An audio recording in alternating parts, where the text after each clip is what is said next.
of age. Think of that. So we had 12.4 million names where they were over 120 years old. Is that right? That's a hell of a statement. I have a feeling, Dan, that's not really really didn't happen, did it? So you have 12.4 million names listed in the Social Security database that were over 120 years of age, meaning you were breaking records, because I've never heard of anybody at 125. There were nearly 135,000 people listed who were over 160 years old, and in some cases getting payments. So somebody's getting those payments, and we're after that.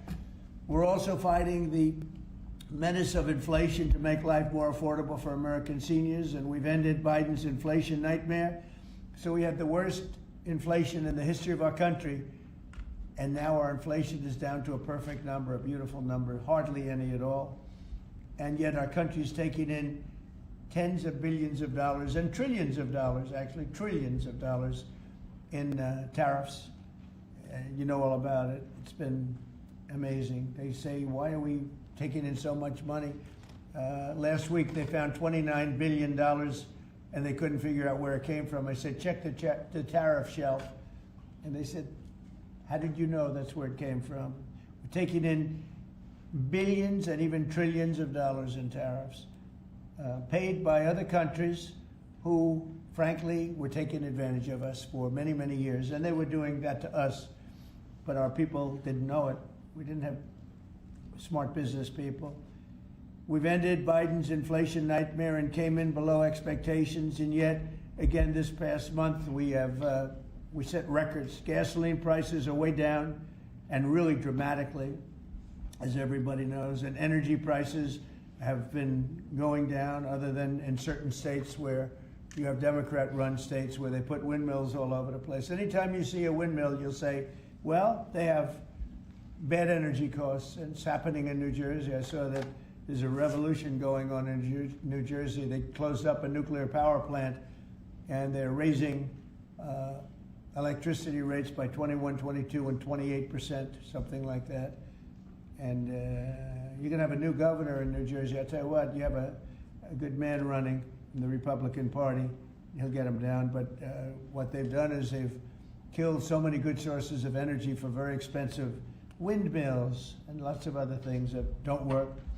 401ks and retirement accounts are soaring, and the stock market is setting record highs. Almost every day we're going record highs, and yet we're taking in hundreds of billions of dollars in tariffs. So it's turned out that Trump was right and they were wrong. A few smart people knew what was going to happen. A few of us were right. So we're going to keep the fighting going. We're going to make America's seniors every single day. We're going to fight for them. We're going to make them richer, better, stronger in so many different ways. But Social Security is like pretty much the one that we think about, and we love it, and we love what's happening with it. And it's going to be good for 90 years and beyond.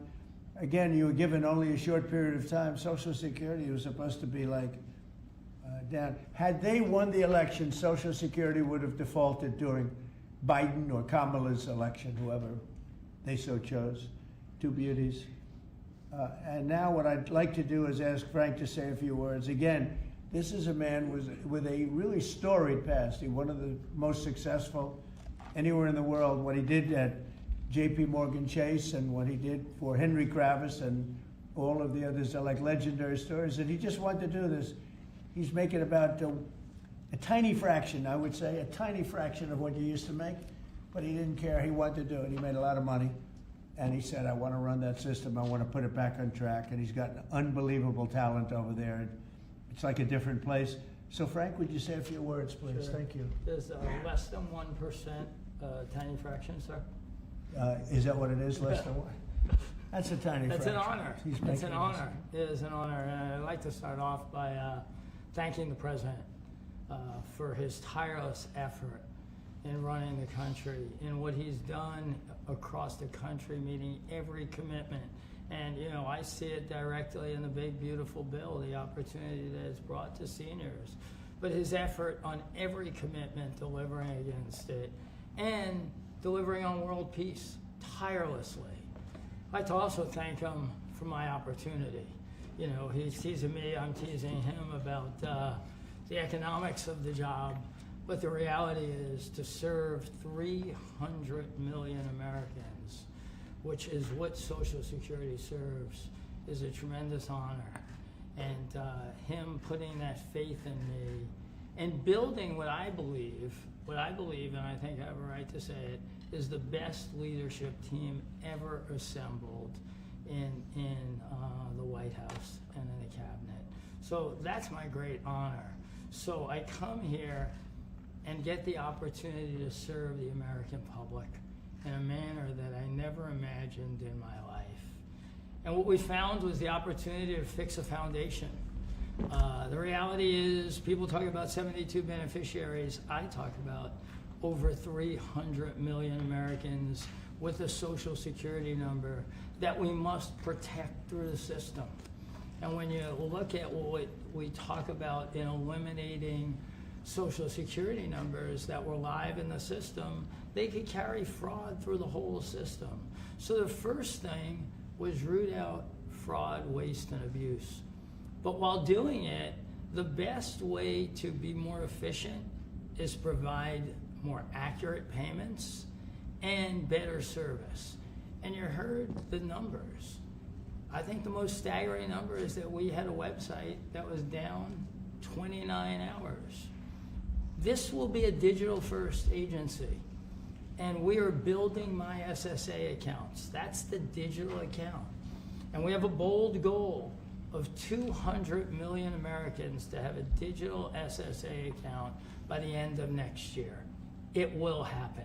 Just like we had a bold goal of single-digit wait time on the calls when they were at 40 minutes. And we did that. This is my 100th day. We did that within 90 days, right? Get the web up and running, bring technology to our field offices, use digital presence to answer and serve the American public. That's the job. When we do all that, then we'll really know the answer to if we have a hole, right? I was presented in my second week on the job with $18 billion in errors by the Inspector General. It was public. In less than a month, we solved $9 billion of it. So that's the type of swift action we can take, right? You see the things like the big, beautiful bill for the seniors. You see better digital services. You see field office wait times down. If you make an appointment to have a field office visit, it now happens in 6 minutes. Unprecedented. We are serving more people and delivering more than was ever delivered before in a manner with the highest possible quality, and we've just begun. You should expect this to be a great digital-first agency. My commitment to make this happen is as deep as the President's commitment to make the world a great place. And you see the fabulous job happening here across America and what he's doing in the world. You should expect Social Security, just like the President. I thank him for making America great again. It's happening. Social Security will be great again. You have my commitment. Thank you, Mr. President. Thank you very much, Frank. I'm going to sign the new proclamation, please. Sir, this is a proclamation both commemorating the 90th anniversary of the Social Security Act, the signing of the Social Security Act, and also the incredible accomplishments of your administration fixing and promoting and safeguarding Social Security. And it also obviously mentions the fact that as part of the One Big Beautiful Bill, a vast majority of our senior citizens are no longer paying taxes on their Social Security benefits, as you promised in your campaign and as you delivered for the American people. That's a big factor, isn't it? Huh? Yes, sir. That's great. I think they're very happy about it, too. They're very happy about a lot of things. Good job, Frank. Thank you, sir. And Frank has brought with him some of the most talented people in business, and they were making a lot of money, but they made a lot of money. They had money they didn't have to make anymore, and they just want to do this. They want to have our country become strong and good, and that's what's happening, and we're doing that a lot of locations, a lot of areas. You deal with some of the people that are commissioners, that are secretaries of state, secretaries of treasury and commerce, people that were really, really successful people, and they gave all that up to make a very small amount of money. They don't even consider it a fraction. You say 1%, less than 1%. That's pretty good. That's a big pay cut. But Frank is one of the most outstanding of all. His career has been incredible, and you just have to look at what happened at J.P. Morgan Chase and look at what happened with First Data. First Data was the biggest company of its kind in the world, but it was not going to make it. He went in, and it became a tremendous success. And merged into another company, and he became the head of that company. Then he said, "Let me go save Social Security," because as big as that stuff is, it's small potatoes compared in terms of numbers, right? In terms of numbers, these are big numbers. Government numbers are big numbers. So I want to thank everybody for being here, but I'm really proud of you, Frank. And here's your proclamation, and let's take a look at what that looks like. Signed by the human hand. For a change. That's good, right? Do you have any questions for Frank? How about questions for Frank? For Frank? Mr. President? Yes, on Social Security. Please. First and foremost, this was a major campaign promise that you had. 2023, it was one of the first Agenda 47s that you put out. It was titled, "We Must Protect Medicare and Social Security." Why was this important for both of you to get done, and given the fact that it'll impact millions of lives? Well, it was very important to me because I knew how Social Security, I've been hearing about it for years, long before I came to office, that it was really going to die very shortly, and I had to put somebody outstanding in. And we were talking. I was talking to him on a business sense once, and I said, "This guy's amazing." And he said, "I'd love to help you with Social Security because it's sort of what he does. You know, he takes troubled entities and turns them around." And he did some of the biggest messes in the world, and Social Security in a certain way, I guess, you reported it all the time. In 4 or 5 years, it's going to go bust, but not anymore, it's not. And he's got it turned around so well. The proclamation helps. All of the things we've done help. And he's finding such tremendous fraud where we have illegal aliens. We have people that don't even exist on Social Security now. They don't exist. And what it does, it makes it totally secure and powerful for the people that are on it and need it. And we're very proud of the job he's done, one of the best.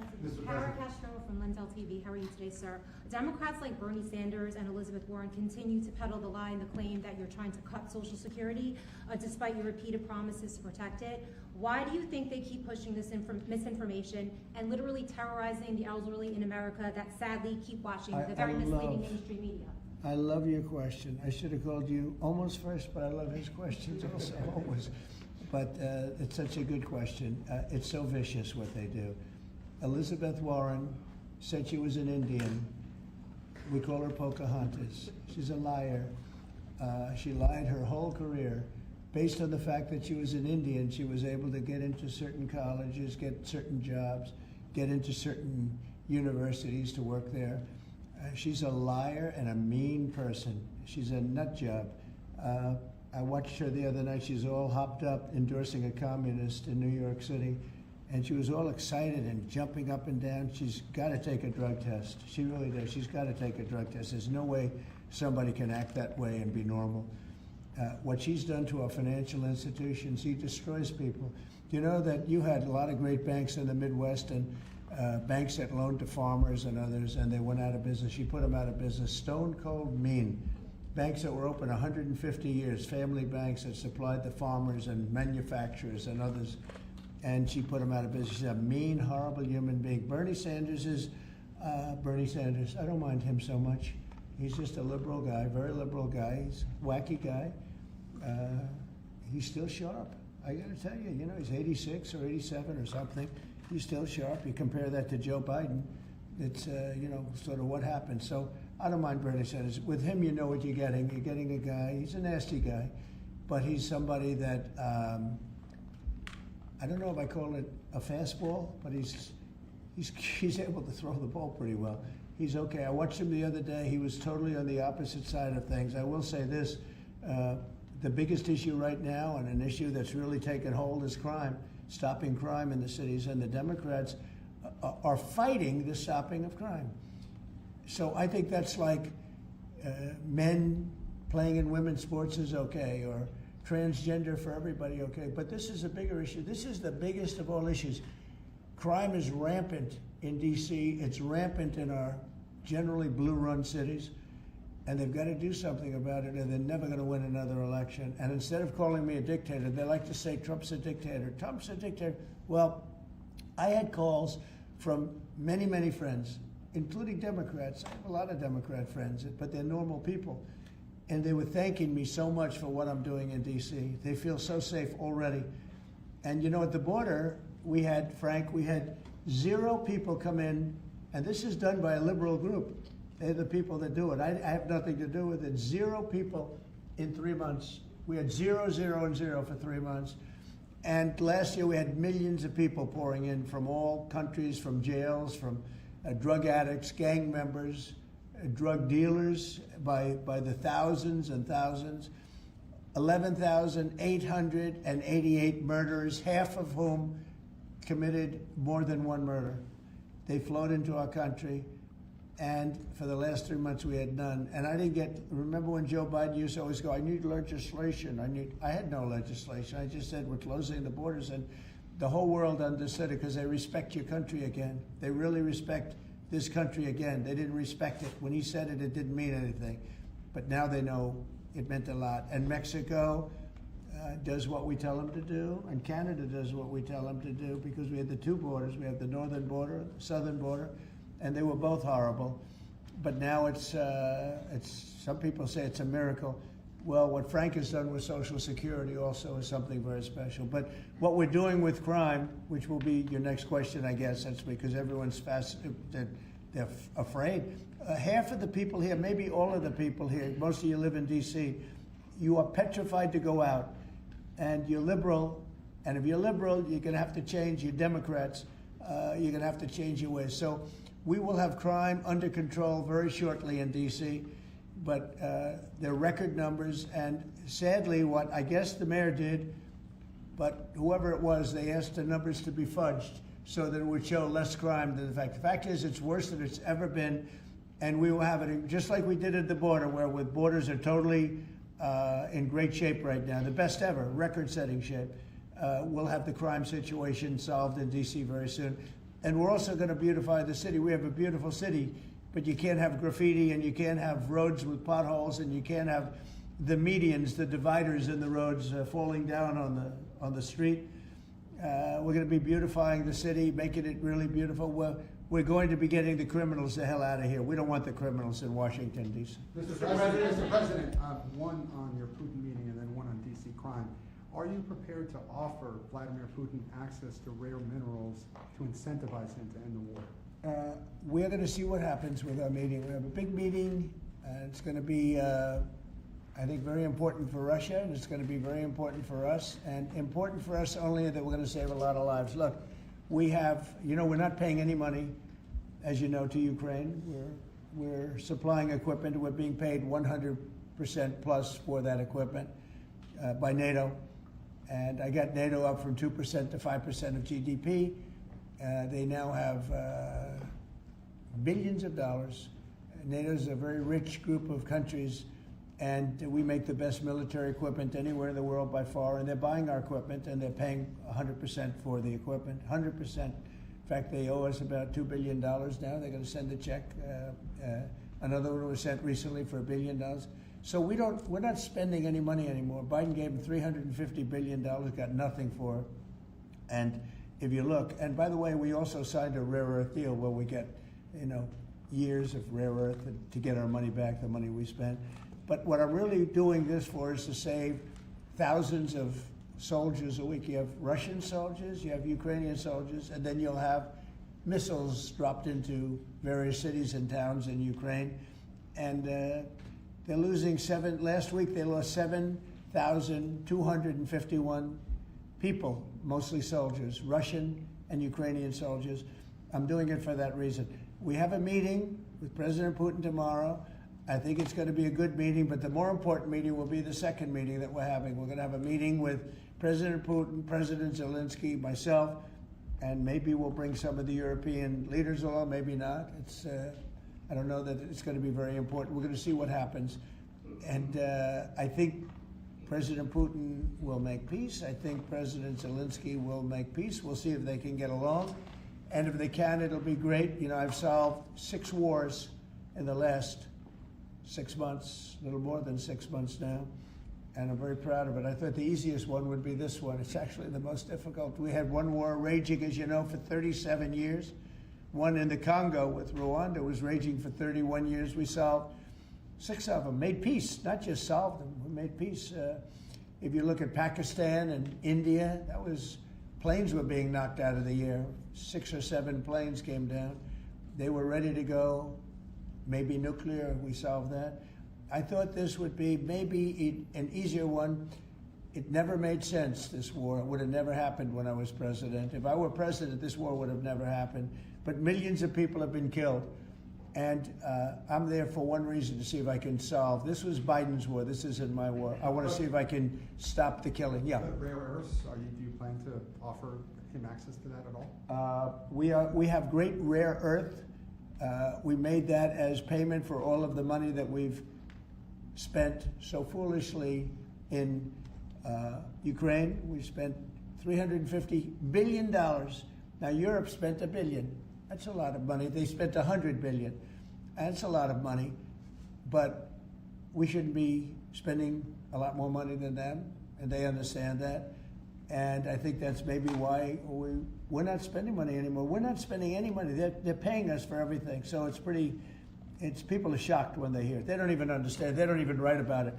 But we're not spending money, but we are spending a lot of time trying to get the war solved. If we can get the war solved, we'll be very happy. As far as rare earth, that's very unimportant relative. I'm trying to save lives. And on DC crime, sir, on DC crime.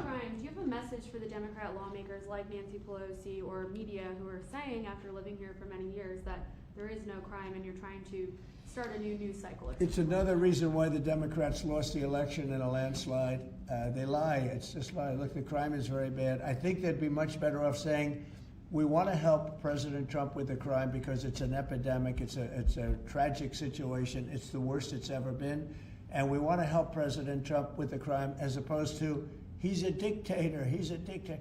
People are so happy to see our military going into D.C. and getting these thugs out. As you know, we arrested a lot of people yesterday. We arrested a lot of people today. We're getting people that have arrest records that you wouldn't believe. 28 arrests, 15 arrests, brutal, brutal people. And we're going to have to do something about this cashless bail, because people shoot somebody, they kill somebody, and they're out on the street in less than an hour. Now, that's when it's all started, in New York, in Chicago, Los Angeles. You take a look. If we didn't go to Los Angeles to help this incompetent governor and a mayor that doesn't know what the hell she's doing, if we didn't go to Los Angeles, you wouldn't have a big part of it burned down. The other part of it would have burned down too.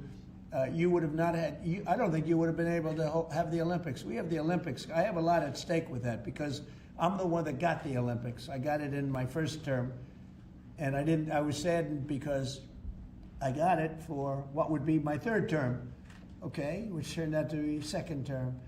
And the Olympics, it's a great honor, but I felt badly because I said I won't be president when the Olympics came. Well, through circumstance, I am president. I want to make sure the Olympics is great, the World Cup is great, and the 250, maybe the most important of all, is the 250-year celebration is great. So what's happening is we will work very hard. You would not have had, I don't believe that if I didn't send in the troops, I don't think you would have had Los Angeles in condition to have the Olympics. I think you would have had to tell them, I'm sorry, you're going to have to go someplace else. And if you look at the police commissioner or the sheriff, he said, we really needed them. Thank God they were here. We really needed them. That was the first 2 or 3 days. After we solved their problems, then he said, well, I think we could have maybe done it. No, he was told what to say. He said, you go back to your files and see what he said. He said, thank goodness they came. If I didn't go and put our military there, or National Guard in that case, And we'll go military if we have to. But the National Guard went there. They were very effective. If we didn't do that, I don't think you would have had the Olympics in Los Angeles. The place would have been just like the 25,000 houses that burned down. Where, by the way, the governor ought to focus on getting their permits. You know, the federal permits are given. Those are the hard ones, and they were given a long time ago. People can't rebuild their house because they can't get permits from the state and the city. And they ought to focus on that because it's very upsetting. I went there right after the fires. I walked the streets and I met a lot of great people that want to rebuild their homes. We took care of it from the federal standpoint, but they're not taking care of it from the city, the mayor and the governor. They're not getting their permits. They can't build their houses. Mr. President, on DC crime. Go ahead, please. Mr. President, thank you. Do you think this summit and the incentives for peace you are putting on the table could end up rewarding Putin for his invasion of Ukraine? And what kind of signal do you think that could potentially send to other aggressors?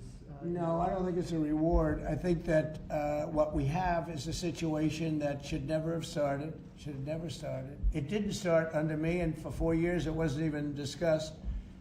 And I could see it was going to happen after I left. I could see what was happening. Everything that we did was wrong. Everything that was done was wrong.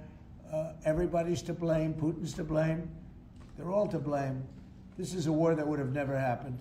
Mr. President, on DC crime, sir. The other question on LA, Mr. President, earlier today, the Washington D.C. police chief issued an executive order allowing metropolitan police officers conducting traffic stops to notify federal immigration and customs enforcement about undocumented immigrants that they encounter. Yet the city has a long-standing pro-immigration policy, including allowing non-citizens to vote in local elections. Which is ridiculous. And limiting cooperation with federal immigration agencies. Right. Did your administration pressure the D.C. police chief to review and repeal these policies? And will you require other cities to roll back similar policies to avoid possible federal takeover of local law enforcement? So what you're saying is that it was a very positive thing. When they stop people, they find they're illegal, they report them, they give them to us, etc. That's a very positive thing.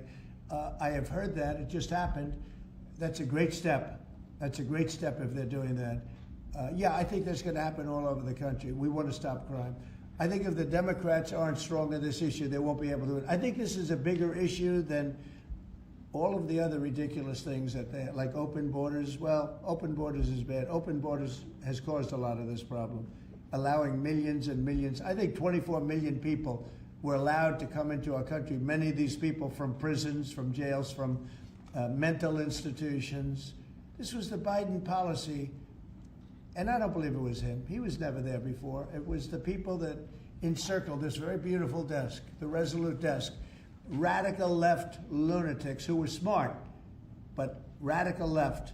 And I'm very happy to hear what you just said, because I've heard that. And Mr. President, on LA, if I may, the mother of a 15-year-old California boy who was briefly detained at gunpoint in a case of mistaken identity, the LAUSD superintendent says that surveillance video shows armed agents wearing police and border patrol insignia. Given the National Guard, the Border Control, ICE agents, they're not trained in local policing. What specific steps are you taking to ensure that young people are not put in harm's way with these types of operations? Yeah, what they are trained in is common sense, and they're very tough people. And they have great common sense, and they are highly trained. I heard the mayor of LA was saying, oh, they're not trained this way. I heard this character from, where was he from? They talk about him as a candidate. He's got no chance. The governor of Maryland, I watched him this morning saying that the governor of Maryland, yeah, they say maybe he'll be a president. He's not presidential timber at all. But I heard him today talking about how the National Guard or the military is not trained in police, but they're trained in common sense, and they're trained in not allowing people to burn down buildings and bomb buildings and shoot people and all of the things. They've done a great job. Again, if we didn't send them, and very importantly, if we didn't send them into Los Angeles, the rest of Los Angeles would have been burned down to the ground. When you look at Minnesota, Minneapolis, I sent them into Minneapolis because the governor wouldn't make the call. If I didn't do that, you wouldn't have a Minneapolis. It wouldn't be, I don't think it would be existent today. You remember the famous scene burning over the CNN anchor's shoulder? He said, everything seems to be very peaceful. And behind him, the whole city's burning down. So you had the whack job governor who ran for vice president who made a fool out of himself. You would have had. I saved that city. I'll tell you, I saved that city. So the bottom line is, these are very tough people that are trained in a thing called common sense, and they're also trained in doing what we're talking about right now. And you watch crime stop, but you wouldn't have Los Angeles. It wouldn't be existent today. We would have had to cancel the Olympics if I let that go on. Mr. President, will you pressure Israel to allow journalists into Gaza to cover the humanitarian efforts the U.S. is pursuing? And I'd like to see that happen, sure. Would you pressure? I would like to see it happen. I would be very fine with journalists going in. It's a very dangerous position to be in, as you know, if you're a journalist, but I would like to see it. And on tariffs, Brazil, Mexico, and Latin America are getting closer to China, and they say it's partly because of the tariffs you're imposing those countries.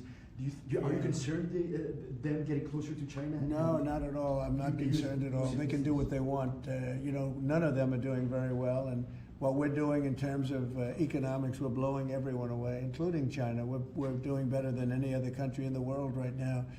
Brazil has been a horrible trading partner in terms of tariffs. As you know, they charge us tremendous tariffs, far, far more than we were charging them. We weren't charging anything, essentially.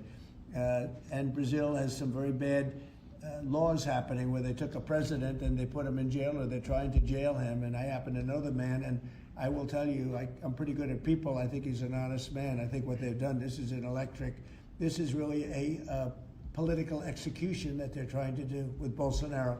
I think that's terrible. But they also treated us very badly as trading partners for many, many years. One of the worst countries on earth for that. They charged tremendous tariffs, and they made it very difficult to do anything. So now they're being charged 50% tariffs, and they're not happy, but that's the way it goes. Mr. President, on DC crime, sir, on DC crime, are you concerned at all that some federal officers that are helping DC police might be being pulled away from other high priority assignments? Like what? Like what? Terrorism, for example. Oh, really? Terrorism? They'll stop terrorism as part of what they're doing right now. No. The soldiers that we have, first of all, we have plenty of them, long beyond what that you have here. We're just using a very small force. You know, in Washington, D.C., they have thousands of police. They have a lot of police, but the police weren't allowed to do their job. We have a lot of great ones, and you have some that weren't so good, to be honest, but they weren't allowed to do their job. But now they are allowed to do their job, and essentially it's only 2 days, but you look at the numbers already, they're dropping, and no, they're not being pulled off for anything. Mr. Mr. President, President, as you know, there were some Gabbard, very concerning reports about crime statistics. Police are manipulating crime data to downplay crime in DC. Will the administration release its own crime statistics to counter their misinformation? And will those individuals who are intentionally misrepresenting crime data and fudging the books, like you said, be penalized for endangering the public? They are under investigation right now. They are giving us phony crime stats, just like they gave other stats in the financial world, but they're phony crime stats. And Washington, D.C. is at its worst point, and it will soon be at its best point. You're going to have a very safe, you're going to have a crime-free city. I mean, I say that. You're going to have virtually a crime-free city. And these are strong men, but the criminals are strong men and women, but they're strong men. And these are people that don't play games. We're not playing games. These are criminals we're dealing with. And they treated people. They took one of the people that worked for us the other day. You saw the beating, the pounding, 10 against 1. And they pounded the hell out of him. He's lucky to be alive. He's barely, almost killed. And we're not going to have that happening, please. Tulsi Gabbard declassified more documents last night related to the Russiagate Good. hoax. She's doing a great job, by the way. That was another fake story. I'm very happy with the job she's doing. That's right. They declassified some terrible documents talking about Democrats and what they did. Yeah. Radical left lunatics. It showed that then DNI James Clapper sent out emails to IC officials saying that it would be a team sport to push then the debunked 2017 ICA report, and that it might need them to compromise on their normal modalities. What's your reaction to the latest declassification, and in your view, sir, what does real accountability look like for the players It's involved? incredible what we're finding. Absolute proof of guilt. and we'll see what happens. But Clapper and Comey and that whole group of criminals, they're criminals, and they made it very tough. You know, they did the fake Russia witch hunt that lasted for 2 years, and I got totally exonerated. There was no doubt about it. They should have done it in 1 day, not 2 years. But it was a whole scheme to try and demean Trump so that I couldn't win an election. And that is a criminal group of people. They're sick people, and they're criminals, and they should be taken care of. Mr. President. Does Putin have a strong hand tomorrow? Well, he came to our country, and I heard CNN fake news talking about that was a big win for him. Normally, he would say the opposite, but they said, oh, it's a big win that he came here. Normally, he would say the opposite, he came here. I think that President Putin would like to see a deal. I think if I weren't president, he would take over all of Ukraine. It's a war that should have never happened. Mr. President. If I weren't president, in my opinion, he would much rather take over all of Ukraine. But I am president, and he's not going to mess around with me. Mr. President, on Russia, Mr. President, would you support or agree to reducing NATO troops in Europe, in countries like Poland, in order to get Russia to agree to a peace deal? That hasn't been put before me, and I'll think about that for later, but it has not been put before me. Go ahead. Is anything less than an unconditional and immediate ceasefire a victory for the U.S.? Tomorrow? Yes. Well, tomorrow we'll see. I say, I don't know where that comes from. It's sort of not a good question. I would say that tomorrow, all I want to do is set the table for the next meeting, which should happen shortly. I'd like to see it happen very quickly, very shortly after this meeting. I'd like to see it actually happen maybe in Alaska, where we just stay because it's so much easier. But I think that it's going to be very interesting. We're going to find out where everybody stands, and I'll know within the first 2 minutes, 3 minutes, 4 minutes, or 5 minutes, like we tend to find out whether or not we're going to have a good meeting or a bad meeting. And if it's a bad meeting, it'll end very quickly. And if it's a good meeting, we're going to end up getting peace in the pretty near future. Okay? How about one more? Thank you, Mr. President. On the Smithsonian, I know that your administration is seeking to weed out a lot of this left-wing spin that's in the museums, but we're seeing from people like Brian Stelter or other commentators that they're insinuating that you are trying to change history according to your narrative. What's your response to that, and is there anything you particularly like to do? Well, we want the museums to treat our country fairly. We want the museums to talk about the history of our country in a fair manner, not in a woke manner or in a racist manner, which is what many of them, not all of them, but many of them are doing.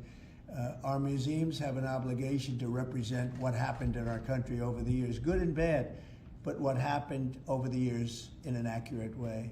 Thank you very much, everybody. Thank you, press. Thank you, press. Thank you. Thanks, guys. Cut it out right here. Thank you, press. Thanks, guys. Cut out right this way, right this way. Thanks, guys. Keep coming. You see the video of the sandwich thrown at the officer? Thanks, guys. Thank you, press. Thank you very much. Thanks, guys. Thank you, press. Go. Thank you, press. Thank you. Keep coming. Here, Alex, you can go right here. You can go. Okay. Thank you. Thank you, fellas. Hope you make it look good today, fellas. Sir, can I have you look right over here? Yeah. Thanks, guys. Keep going. Thank you.